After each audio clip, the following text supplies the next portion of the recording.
नमस्कार मित्रांनो, स्वागत आहे तुमचं आपल्या चॅनलवर, ज्या चॅनलचं नाव आहे मुद्दा हक्काचा. मित्रांनो, आज जी माहिती बीड मधून समोर येते ती अतिशय धक्कादायक आहे. कारण नेमकं बीड मध्ये चाललंय काय आणि प्रशासन नेमकं करतंय काय, आणि हे सगळं जे समोर येतंय ते समोर येऊन सुद्धा यांच्यावर नेमकी कारवाई का होत नाहीये. यांच्यावर फक्त गुन्हे दाखल होत आहेत, ते फरार होत आहेत आणि सुटले जात आहेत. मित्रांनो, बीड जिल्ह्यामध्ये एक धक्कादायक घटना समोर आलेली आहे. ती म्हणजे एका तरुणाला कोयत्याने मारहाण झालेली आहे आणि तो तरुण अतिशय जखमी झालेला आहे. तो तरुण ICU मध्ये भरती आहे. जीवन मरणाच्या लढाईमध्ये तो सध्या आहे. आणि असं असताना हे प्रकरण नेमकं काय घडलं, या प्रकरणामध्ये नेमका कोणाचा हात आहे, आणि या प्रकरणाचीच माहिती देणारा हा माझा व्हिडिओ आहे. मित्रांनो, व्हिडिओ संपूर्ण पहा आणि चॅनलवर जर नवीन असाल तर चॅनलला सबस्क्राईब करून नक्की ठेवा. तर नमस्कार, मी रणजित. मित्रांनो, बीड जिल्ह्यामध्ये ज्यावेळेस पासून संतोष देशमुख यांची हत्या झाली त्यावेळेस पासून आपण वेगवेगळे नवीन खुलासे हे बीड जिल्ह्या संदर्भामध्ये आपण पाहत आहोत. परंतु ज्यावेळेस पासून हे सगळं उघडकीस आलं त्यावेळेस पासून सगळे न्यूज किंवा सगळ्या बातम्या ह्या धक्कादायक येत आहेत. त्याच्यामध्ये अवैध धंदे असो, खुनाचे प्रकरण असो, परळीमध्ये कशा प्रकारे खुनांची मालिका चालू आहे, परळीमध्ये कशा प्रकारे अवैध धंदे चालतायत, हे बरेचसे प्रकरण आपण पाहिले. कशा प्रकारे एखाद्या सरपंचाला अपहरण केलं जातंय आणि भर दिवसात त्याची हत्या केली जाते, निर्गुणपणे हत्या केली जाते, हे आपण पाहिलं. आणि जो आरोपींना मिळणारा सपोर्ट आहे सोशल मीडियावर असो किंवा जे लोक आंदोलन करतायत आरोपींसाठी, जे लोक आरोपी संदर्भात समर्थनाचे वाक्य करतायत, असे बरेचसे प्रकरण बीड मधून आपल्याला पाहायला मिळाले, कधीही आजवर न झालेले.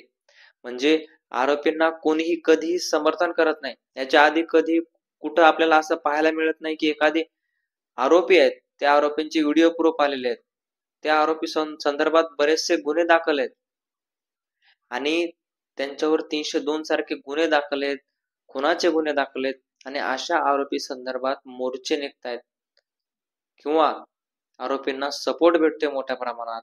हे खूप बीडचं धक्कादायक प्रकरण आपल्या समोर आलेलं होतं. आणि असंच प्रकरण धारूर मध्ये घडलंय.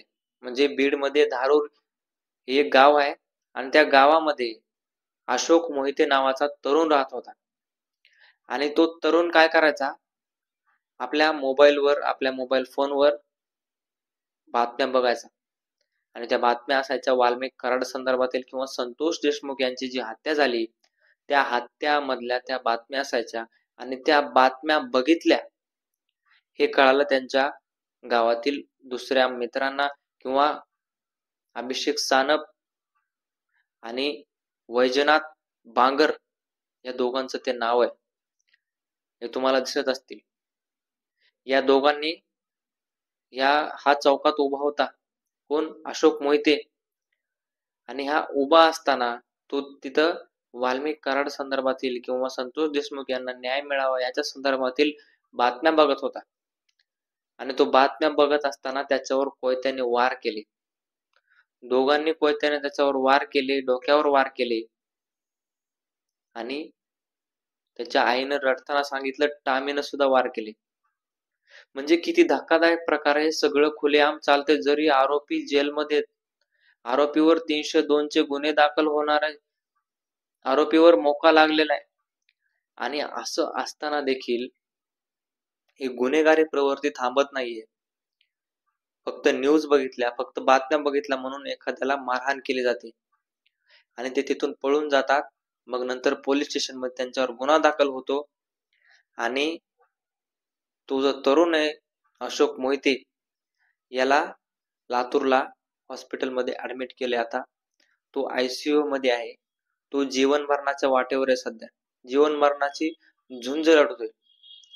आणि हे सगळं असताना हे आपल्याकडे सगळी माहिती आली किंवा सगळ्या मीडियावर ही माहिती आलेली आहे, तरी सुद्धा यांच्यावर कारवाई आणि नेमकं प्रशासन करते काय हे खुलेआम जर चालायला लागलेले, यांची गुंडागर्दी असो किंवा कृष्णा आंधळेच्या संदर्भामधील हे स्टेटस टाकतायत वाढदिवसाचं, म्हणजे यांच्याकडे कृष्णा आंधळेची काही अपडेट आहे का, कृष्णा आंधळे यांच्या संपर्कात आहे का, हे सुद्धा यांच्याकडून जाणून घेण्याचा प्रयत्न आता प्रशासनाने केला पाहिजे.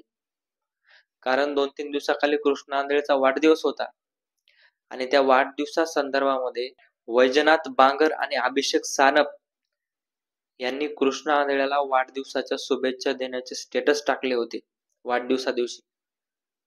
म्हणजे कृष्णा आंधळे आणि ह्यांच्यामध्ये इतकी मैत्री घट्टे की हे 302 चा आरोपी आहे, ज्यानं एका व्यक्तीची हत्या केलेली आहे, तो आता सध्या फरार आहे, वॉन्टेड आरोपी म्हणून घोषित आहे.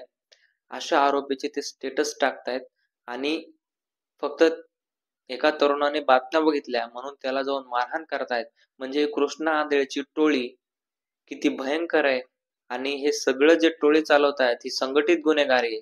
या दोघांवर म्हणजे ज्या अशोक मोहिते यांना या दोघांनी मारलेलं आहे किंवा त्यांच्यावर वार केलेले आहेत, कोयत्याने मारहाण केलेली आहे, या दोघांवर मोका लागला पाहिजे अशा प्रकारची मागणी आता जनतेतून होत आहे.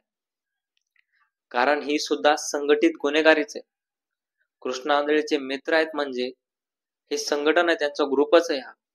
म्हणून लोकांची एक मागणी आहे की आता याच्यावर सुद्धा मोका लागला पाहिजे. हे दोघं जे आहेत बांगर आणि सानप यांच्यावर मोका लागला गेला पाहिजे.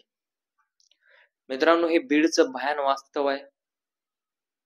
तुम्ही स्वीकारा किंवा न स्वीकारा, परंतु भयान वास्तवामध्ये जगण्यास भाग पाडलेले या बीडच्या लोकांना.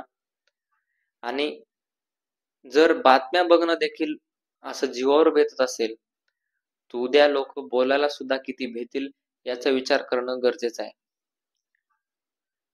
मित्रांनो, या प्रकरणासंदर्भामध्ये तुम्हाला काय वाटतंय आणि अशा घटना जर आज दिवसा ढवळ्या घडायला लागल्यात, जे आरोपी बंद आहेत, जेर बंद आहेत, त्या आरोपींबाबत सपोर्ट जो मिळायला लागलेला आहे, ह्या प्रशासन नेमकं काय करतंय, सगळे प्रूफ त्यांच्या समोर येत आहेत आणि समोर येऊन सुद्धा प्रशासन कुठेही याची दखल घेताना आपल्याला दिसत नाही. गुन्हे दाखल करते आणि गुन्हे दाखल होऊन त्यांचं पुढं काही होत नाही म्हणल्याप्रमाणे जर असं होत असेल तर प्रशासनावर सुद्धा बरेच प्रश्न उपलब्ध होत आहेत. मित्रांनो, काल मुख्यमंत्री येऊन गेले आणि मुख्यमंत्री येऊन गेले तरी सुद्धा अशा घटना घडत आहेत, हे विचार करणे योग्यच आहे. मित्रांनो, तुम्हाला काय वाटतं या प्रकरणासंदर्भात हे मला कमेंट बॉक्समध्ये नक्की सांगा. भेटूयात नवीन व्हिडिओमध्ये. धन्यवाद.